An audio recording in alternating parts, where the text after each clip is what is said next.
আর 200 টাকা বেশি দেবেন বাবু? নন্দার কথায় বেশ রেগে গেল গিন্নি। হ্যাঁ রে নন্দা, আগের মাসেই তো তোর মাইনে 200 টাকা বাড়িয়ে দিলাম, আবার 200 টাকা বেশি? তোর তো দেখছি কিছুতেই দাবি মেটে না। গিন্নিকে বললাম, আহা গিন্নি, এত রাগ করলে চলে? নন্দাকে আরো 200 টাকা দিয়ে দিলাম। ওর মুখে দেখলাম তখন কি খুশির হাসি।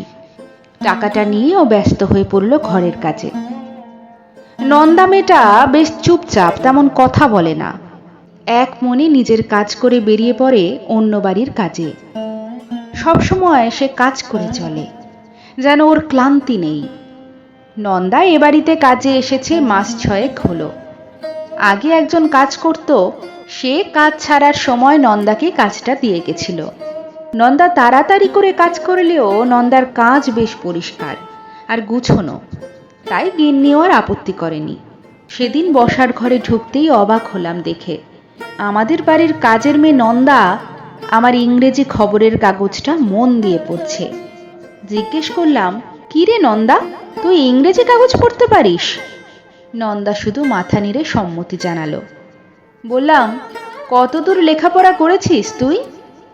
নন্দা বলল, মাধ্যমিক পাশ করে 11-এ ভর্তি হয়েছিলাম দাদাবাবু, কিন্তু বস্তির মেয়ে তো আমি, তাই বাপ মা তাড়াতাড়ি বিয়ে দিয়ে দিল, তাই আর পড়া হয়নি। আমি সেদিন অবাক হলাম মেয়েটার দুর্দশার কথা ভেবে। লেখাপড়ার সুযোগ পেলে হয়তো ও প্রতিষ্ঠিত হতে পারত অনেক। সেদিন রান্নাঘরে শুনলাম গিন্নি আর নন্দার কথোপকথন। নন্দা বলছে, 2 দিন ছুটি দেবেন গিন্নিমা? গিন্নি বলল, না না, এখন ছুটি দেওয়া যাবে না, আমার শরীর ভালো নেই, আসতেই হবে তোকে। নন্দা সেদিন মুখ ফুটে বলতে পারল না যে ছেলেটার পরীক্ষা শুরু হবে কদিন পর, তাই ছুটিটা চাইছিল সে। গিন্নি রান্নাঘর থেকে বেরোতেই বললাম, তোমার শরীর তো ঠিকই আছে, তাহলে ছুটিটা দিলে না কেন? গিন্নি অমনি ঝাঁঝিয়ে উঠে বলল, তুমি তো চলে যাবে তোমার স্কুলে, আর সব কাজ তো আমাকেই করতে হবে ও না এলে, তাই কোনো ছুটি দেওয়া যাবে না। আস্তে আস্তে বললাম, ছুটি চাওয়ার কারণটা তো জানতে চাইতে পারতে। কিন্তু গিন্নি আমার কথায় কোনো গুরুত্ব না দিয়ে চলে গেল। নন্দার একদিন রাতে ঘুম নেই, রাত থাকতে উঠে রান্না চাপায় ছেলের জন্য। পরীক্ষার দিন না হলে যে ছেলেটাকে খালি পেটে যেতে হবে। সকালে ছেলে বসে থাকে মুখ গুজে বইয়ে, নন্দা ছেলেকে খাইয়ে দেয় নিজের হাতে। তারপর ছেলেকে ভালো করে পরীক্ষা দেওয়ার কথা বুঝিয়ে দিয়ে ছোটে বাস রাস্তায়। কাজের বাড়িতে যেতে দেরি হলে আবার ঝামেলা। এই কদিন একটু তাড়াতাড়ি ফেরার চেষ্টা করে নন্দা, পরীক্ষা দিয়ে ফিরলে ছেলেটার মুখে তরকারি ভাত তুলে দেওয়ার আশায়। কখনো কেউ তাড়াতাড়ি ফেরার অনুমতি দেয়, কেউ দেয় না। এইভাবে দেখতে দেখতে একসময় নন্দার ছেলের পরীক্ষা শেষ হলো। নন্দার অনেক স্বপ্ন তার ছেলেটাকে নিয়ে, অনেক লেখাপড়া করে প্রতিষ্ঠিত হবে সে। বাপ মা তো সেই বিয়ে দিয়ে দিল লেখাপড়া বন্ধ করে। তারপর 2 বছর পর ছেলেটা হলো। বর ভোলা দূরের শহরে কাজ করতে গিয়ে তো আর ফিরলই না। সবাই বলে আবার নাকি বিয়ে করেছে সে। নন্দা পড়ে রয়েছে তার একমাত্র ছেলেকে আঁকড়ে ধরে। নিজে শত চেষ্টা করেও ছেলের সব প্রয়োজন মেটায় নন্দা। যদিও উঁচু ক্লাসে ওঠার পর থেকে ছেলের টিউশনি পড়ার টাকা জোগাড় করতে হিমশিম খেতে হয়েছে নন্দাকে, কিন্তু তাও নন্দা থামেনি। নিজে খেটে ছেলের লেখাপড়ার টাকার জোগান দিয়েছে। আজ সকালে খবরের কাগজটা পেতেই আমি তো আনন্দে আত্মহারা। আমার স্কুলের ছাত্র আনন্দ এবার উচ্চ মাধ্যমিকের কৃতি প্রথম 10 জন ছাত্রছাত্রীর মধ্যে একজন।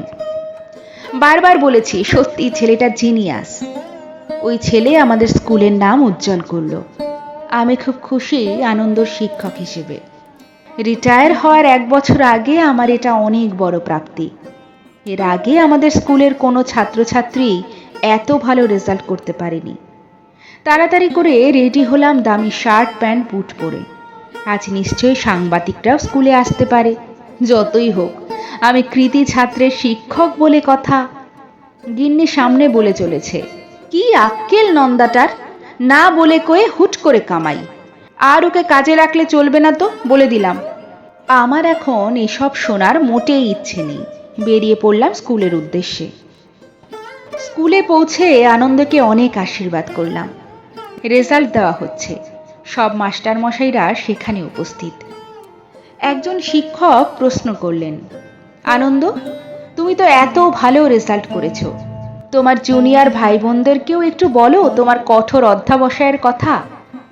আনন্দ বলতে শুরু করলো, আমি তো শুধু লেখাপড়া করে গেছি মন দিয়ে, সফলতা পেয়েছি তাই আপনারা আমার সাফল্য দেখছেন, কিন্তু এর পেছনে আছে একটা মানুষের কঠোর পরিশ্রম, যার জন্য আজ আমি সফল। আজ আমি তাকে দেখাবো আপনাদেরকে। আমাদের স্কুলের সেরা ছেলেটা হঠাৎ ছুটে গেল স্কুলের গেটের কাছে।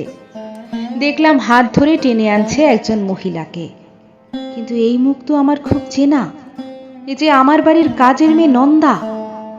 আজ আমি আর মুখ তুলে তাকাতে পারছি না নন্দার দিকে। ওর মুখে জয়ের হাসি। আমি এ স্কুলের কৃতি ছাত্রের শিক্ষক, আর ও যে সেই ছাত্রের মা। আমি সরে গেলাম ওখান থেকে। নন্দার আজ কাজে না যাওয়াই আমার স্ত্রীর অশান্তির কারণ, সে তো জানেই না আজ নন্দার ছেলের রেজাল্ট। আমার স্কুলের যে ছাত্রের জন্য আমি এত খুশি, পরীক্ষার দিনগুলোতে তার মা ছুটি পর্যন্ত পায়নি ছেলেটাকে ঠিক করে খাবার দেওয়ার জন্য। একদিন ওই ছেলেটার একটা নতুন বই কেনার জন্য 200 টাকা বেশি দিতে গিয়ে কথা শুনিয়েছে আমার স্ত্রী। আসলে আমরা হয়তো ভাবতেই পারি না যে একটা কাজের মেয়ের সন্তান এত মেধাবী হতে পারে।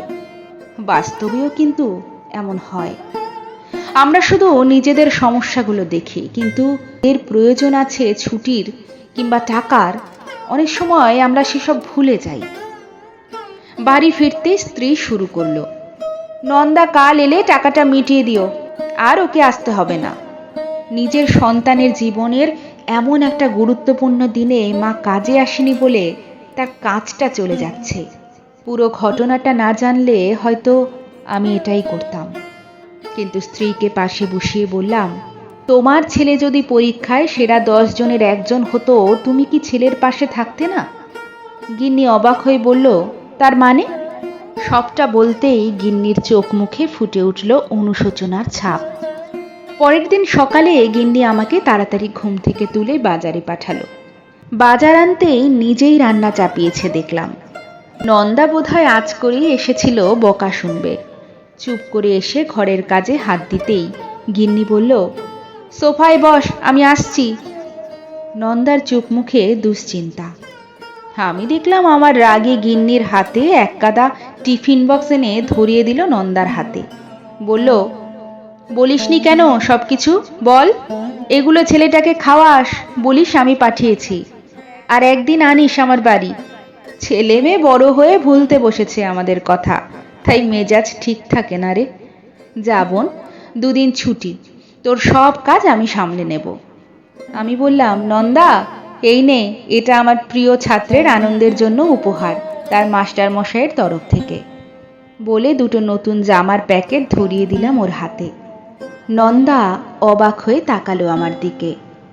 আমি বললাম, হ্যাঁ রে নন্দা, আমি তোর ছেলের স্কুলের সেই শিক্ষক, যে কিনা তোর ছেলের সাফল্য দেখেছে, তার পেছনে থাকা তোর পরিশ্রমের খোঁজ রাখেনি। আজ নন্দার মুখে সেই হাসিটাই দেখলাম, যেটা আগের বার 200 টাকা বেশি দিয়ে দেখেছিলাম।